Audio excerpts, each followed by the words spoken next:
अक्षय तृतीयेचे रहस्य जे ऐकून तुम्ही मात्र थक्क व्हाल. रहस्यमय इतिहास आणि त्यामागील अक्षय महत्त्व जाणून घ्यायचं आहे, मग हा व्हिडिओ शेवटपर्यंत पहा. नमस्कार, आज आपण अक्षय तृतीयाबद्दल बोलणार आहोत. एक असा सण जो हिंदू संस्कृतीत विशेष महत्त्व राखतो. पहिलं म्हणजे अक्षय तृतीयाचा इतिहास प्राचीन हिंदू परंपरेशी जोडलेला आहे.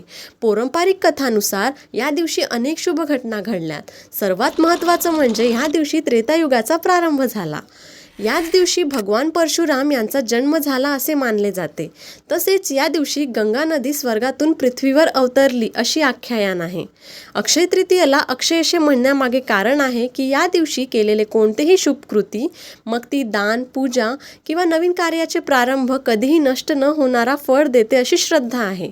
याच दिवशी महाभारतातील पांडवांना द्रौपदीसह अक्षय पात्र मिळाले, जे कधीही न संपणारे अन्न पुरवत असते. वेदव्यासांनी याच दिवशी महाभारत लेखनास सुरुवात केली असे सांगले जाते. त्यामुळे हा दिवस ज्ञान, समृद्धी आणि शुभारंभाशी जोडला गेला आहे. अक्षय तृतीय हा केवळ सण नाही, तर शुभतेचा आणि समृद्धीचा प्रतीक आहे.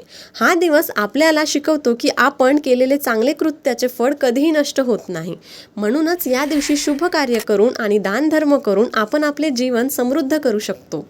जय महाराष्ट्र मित्रांनो, माहिती आवडली असेल तर फॉलो करा आणि लाईक आणि शेअर करायला विसरू नका.